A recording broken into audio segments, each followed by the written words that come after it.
तो चलिए नमस्कार प्यारे बच्चों, एक बार फिर से आप सभी का स्वागत है हमारे YouTube channel basic coaching centre Daluahat में। आज हम लोग पढ़ने वाला है इतिहास का पहला चैप्टर जिसका नाम है यूरोप का राष्ट्रवाद। ठीक है, जिसका नाम क्या है? यूरोप का राष्ट्रवाद। तो इस चैप्टर से जितने सारे सब्जेक्टिव क्वेश्चन होंगे जो आपके एग्जाम की दृष्टि से होंगे, ठीक है, वैसा ही क्वेश्चन आपको सिर्फ पढ़ने को मिलेंगे। और यह क्लासेस यदि शुरू से अंत तक आप कर लेते हैं तो इस सब्जेक्ट से, इस चैप्टर से आपका ये सब्जेक्ट क्वेश्चन नहीं छूटेगा। सिर्फ और सिर्फ जो है जितना क्वेश्चन मैं ये दूंगा उतना ही से ही पूछे जाएंगे। तो चलिए क्लास को शुरू करते हैं। उससे पहले मैं बताना चाहूंगा कि आप लोगों का क्लास जो है कुछ दिनों से नहीं हो पा रहा था। ठीक है, कि हम लोग को यहाँ जो एग्जाम हो रहा था, जिस कारण से क्लास आप लोग का कंटिन्यू जो है 3 से 4 दिन नहीं हो पाया। ठीक है, ऑफलाइन क्लास भी बंद था, ऑनलाइन क्लास भी बंद था, दोनों के दोनों क्लासेस जो है बंद थे। तो आज से लगातार भी आप लोग का क्लास जो है, आज से क्लास शुरू हुआ है और लगातार क्लास आपको फिर चलते रहेंगे। तो आज हम लोग पढ़ने वाले यूरोप में जो राष्ट्रवाद है, यूरोप में राष्ट्रवाद से जो है जितने सारे मोस्ट इंपोर्टेंट क्वेश्चन है सभी के सभी को हम लोग पढ़ने वाले हैं। तो क्लास को शुरू करने से पहले मैं बताना चाहूंगा, आप यदि अभी तक मेरे चैनल में पहली बार क्या विजिट किए हैं तो सबसे पहले जो है 199 जो है ये पे करके आप सबसे पहले एडमिशन ले लीजिए। इससे क्या होगा आपको? ठीक है, इससे आपको ये फायदा होगा कि लाइव क्लासेस का सभी के सभी पीपीटी और जो पीडीएफ होंगे आपको, ठीक है, डायरेक्ट प्रोवाइड किया जाएगा। जो एग्जाम में आपको बहुत ही क्या करेंगे, हेल्प करेंगे। जो एग्जाम में आपको बहुत ही क्या अच्छे से अच्छे नंबर लाने में क्या पूरे से पूरे क्या करेंगे, आपको मदद करेंगे। जो क्वेश्चन हम गैस करके देंगे वही क्वेश्चन से ही आपको सिर्फ पूरे का पूरे क्वेश्चन पूछे जाएंगे। इससे बाहर आने की कोई संभावना भी नहीं है। साथ ही आप बहुत ही कम समय में जो है अपना रिजल्ट बहुत बेहतर से बेहतर कर सकते हैं। और डेली क्लासेस का जो है नोटिफिकेशन आप तक पहुंचते रहेगा और डेली का जो पीपीटी है वो आप तक पहुंचते रहेगा। ठीक है, और सिलेबस भी आपका जल्द से जल्द पूरा करा दिया जाएगा। तो चलिए क्लास को शुरू करते हैं। क्लास का आज का पहले जो क्वेश्चन राष्ट्रवाद क्या है, कि राष्ट्रवाद क्या है। हम लोग पढ़ रहे यूरोप में राष्ट्रवाद, आखिर राष्ट्रवाद है क्या। सबसे पहले हम लोग जानेंगे कि राष्ट्रवाद है क्या। राष्ट्रवाद के बारे में जानना हुआ तो समान अर्थों में, सामान्य अर्थ में देखेंगे। राष्ट्रवादी हम देखेंगे सामान्य अर्थों में राष्ट्रवाद का अर्थ होता है अपने राष्ट्र के प्रति, जो मैं जिस राष्ट्र में रहता हूँ, मैं अपने राष्ट्र के प्रति यानी हमारे राष्ट्र के प्रति बोला है सोच और लगाव। अपने राष्ट्र के प्रति और जो सोच की लगाव और सोच और जो लगाव है इसकी भावना को यानी कह सकते हैं अपने राष्ट्र के प्रति सोच, ठीक है, अपने राष्ट्र के प्रति सोच और लगाव की भावना को ही का जो विकास करना है। ठीक है, बोला क्या राष्ट्रवाद से आप क्या, राष्ट्रवाद क्या है, राष्ट्रवाद से आप क्या समझते हैं? तो अपने देश, अपने राष्ट्र के प्रति सोच और लगाव की जो भावना का जो विकास होता है उसे हम राष्ट्रवाद कहते हैं। ठीक है, उसे हम क्या बोलेंगे? राष्ट्रवाद कहेंगे। ठीक है, तो चलिए अगला क्वेश्चन में चलते हैं। अगला क्वेश्चन क्या है? 1830 की जुलाई क्रांति का 1830 की जुलाई क्रांति का फ्रांस पर क्या प्रभाव पड़ा? 1830 में जो क्रांति हुआ था, यो क्रांति, ठीक है, यह जो क्रांति है जुलाई के जुलाई माह में, यह जो क्रांति जुलाई माह में हुआ था, 1830 की जो क्रांति जो हुआ जुलाई माह में हुआ था, इस क्रांति का फ्रांस जो देश में, इस फ्रांस देश पर क्या प्रभाव पड़ा, यानी फ्रांस देश का क्या हो गया? ठीक है, स्थिति धन्य हो गया या क्या हो गया, उसके बारे में ही हम लोग जानने वाले हैं। तो चलिए 1830 की जुलाई क्रांति ने, ठीक है, बोला फ्रांसीसी क्रांति के क्या सिद्धांतों को, फ्रांसीसी क्रांति के सिद्धांतों को पुनर्जीवित किया। ठीक है, क्या क्या फिर से पुनर्जीवित किया।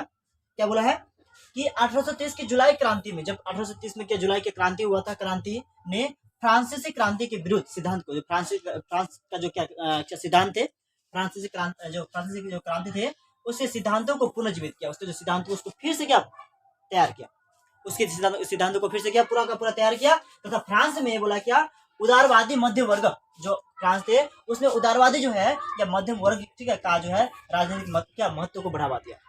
ठीक है, क्या बोला है कि फ्रांस में जो क्या उदारवादी था उसको भी बढ़ावा दिया, उस मध्यम वर्ग जो मध्यम वर्ग का जो राजनीतिक महत्व था उसको भी बढ़ावा दिया। ठीक है, क्योंकि उसमें क्या शिक्षित लोग आगे, ये मध्यम वर्ग के लोग जो क्या शिक्षित हो चुके थे, तो शिक्षित होने के बाद जब शिक्षित हुए तो क्या हुए, सरकार से, राजाओं से सवाल करने लगे कि जो है क्या सभी का अधिकार होना चाहिए, सबका क्या बराबर अधिकार होना चाहिए, इस तरह से क्या सवाल उठाने लगे और सभी को क्या अधिकार मिला। अगला क्वेश्चन है आपका कि 1830 और जो है 1848 का क्वेश्चन कह रहा है 1830 और 1848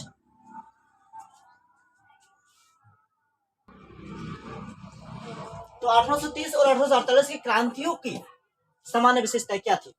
जब 1830 में और 1848 में क्रांति हुआ था, युद्ध हुआ था, उस युद्ध की सामान्य विशेषता क्या था? किसके कारण युद्ध हुआ था, किस विशेषता क्या था?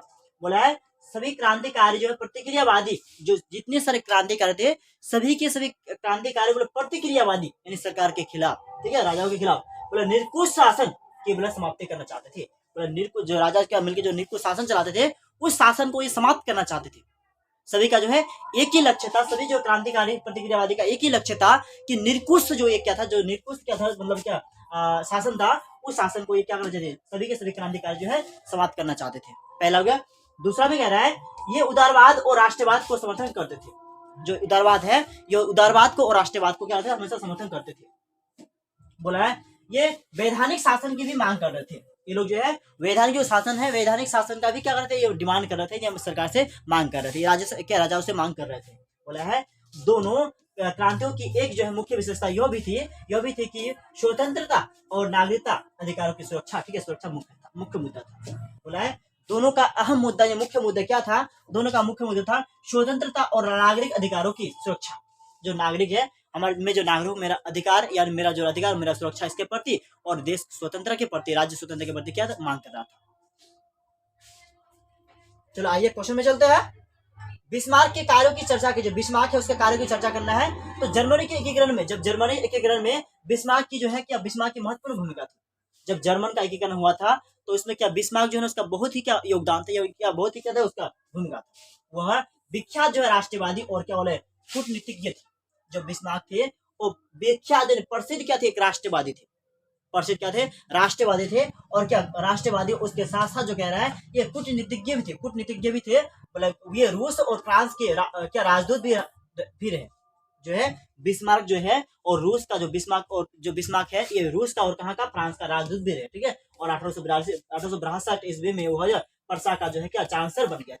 वह क्या बन गया, 1862 में वह पर्सा का क्या बन गया, चांसलर बन गया। सर्वप्रथम बोला क्या बिस्मार्क ने, सर्वप्रथम बिस्मार्क ने क्या किया, बिस्मार्क ने पर्सा की जो आर्थिक और जो सैनिक शक्ति को है, क्या पर्सा का जो सैनिक शक्ति है और जो आर्थिक शक्ति है उसको बोले शक्ति, सैनिक शक्ति को और आर्थिक शक्ति को क्या किया, बोला क्या सुदृष्टि की।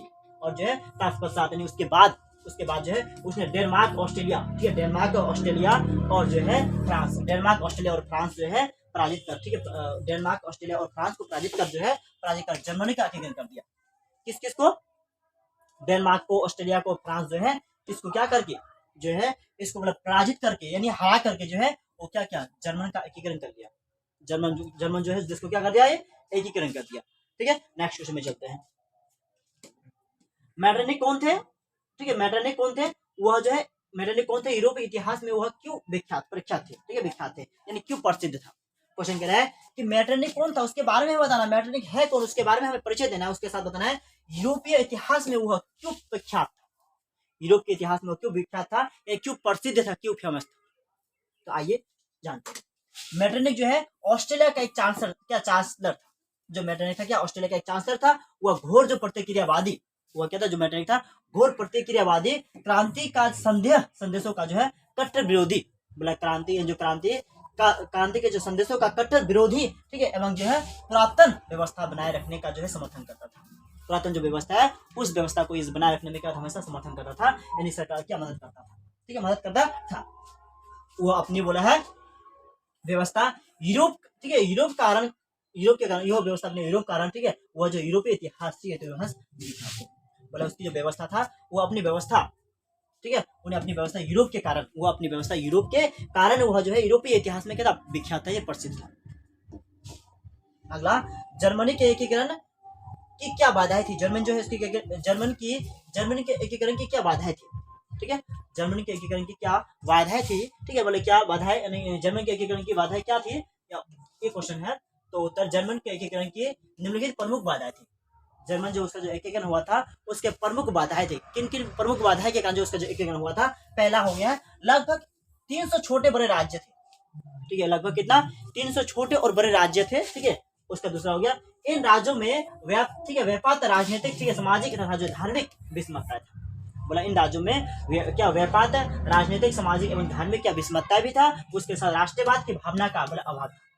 क्या था, राष्ट्रवाद जो है उसकी भावना का, राष्ट्रवाद की भावना का क्या अभाव था, ठीक है। उसका बाद बोला है ऑस्ट्रेलिया का जो है हस्तक्षेप, जो ऑस्ट्रेलिया उसका हस्तक्षेप तथा बोला है मेटरनिख जो है प्रतिक्रियावादी नीति था, मेटरनिख प्रतिक्रियावादी भी था। चलिए अगला क्वेश्चन में चलते हैं। गैरिबाल्डी कौन था, इटली के एकीकरण में उसकी क्या भूमिका था। गैरिबाल्डी कौन था, ठीक है, कितना क्वेश्चन है, 9 क्वेश्चन ही है, ज्यादा नहीं है। ठीक है, गैरीबाल्डी कौन था, इटली के एकीकरण में, जो गैरीबाल्डी कौन था वो इटली के एकीकरण में, किसके एकीकरण में, इटली के एकीकरण में उसकी क्या भूमिका थी। तो गैरीबाल्डी जो है इटली के एकीकरण में क्रम जो है क्रम में दक्षिण इटली के बोला क्या रियासतों के एक एकीकरण का श्रेय जो गैरीबाल्डी को जाता है। उसका श्रेय जो है, उसका जो प्रसिद्धि जो उसका जो श्रेय हो जाए जो एक गैरीबाल्डी को जाता है। बोला गैरीबाल्डी प्रारंभ से ही बोला मेजनी का विचार, मेजनी के विचार का जो है क्या समर्थन करता था। बोला गैरीबाल्डी जो प्रारंभ से शुरुआत से ही मेजनी का जो विचार था उसको क्या समर्थन करता था, किंतु बाद में ठीक है कवर से बोले प्रभावित होकर जो है बोले संवैधानिक राजतंत्र का जो क्या पक्षधर बन गया।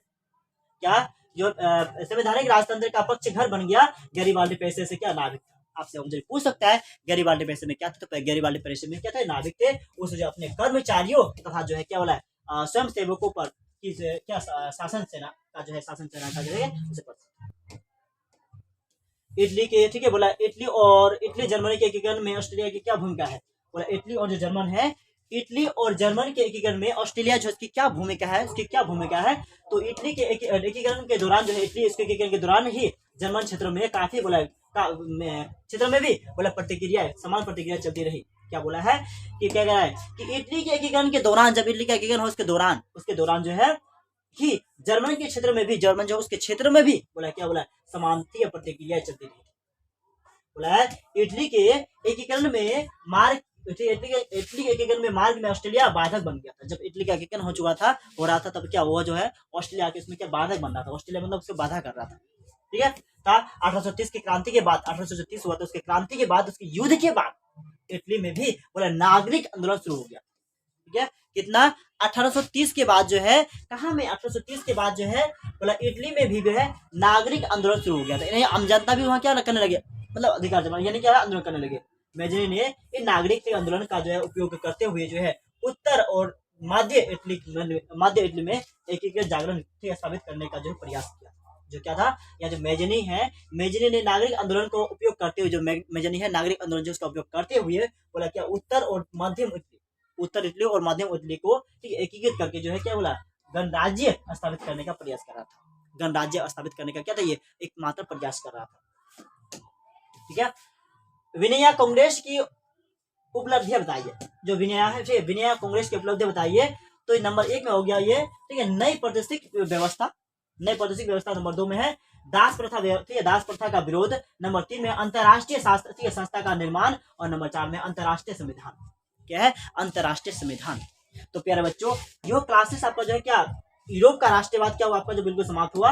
इसका जो सब्जेक्ट बिल्कुल आपका समाप्त हो चुका है। आप जो है इसका आप क्या होना चाहिए, इसका पीपीटी लेना चाहते हैं, इसका पीडीएफ लेना चाहते हैं तो सिर्फ और सिर्फ आपको क्या करना होगा, आपको सिर्फ इस नंबर पर 6200 ठीक है 590457 ठीक है 7 नंबर पर कॉल कीजिए, एडमिशन लीजिए, और आप जो है सिर्फ और सिर्फ जो है व्हाट्सएप ग्रुप में जुड़ जाइए। आप एक बार यदि व्हाट्सएप ग्रुप में जुड़ जाते हैं तो आपका पूरा समस्या समाधान हो जाता है। हर सब्जेक्ट का पढ़ाई होती है, हर सब्जेक्ट का चैप्टर पढ़ाई होती है, हर सब्जेक्ट का most important question subject question और ऑब्जेक्ट दोनों मिलेंगे।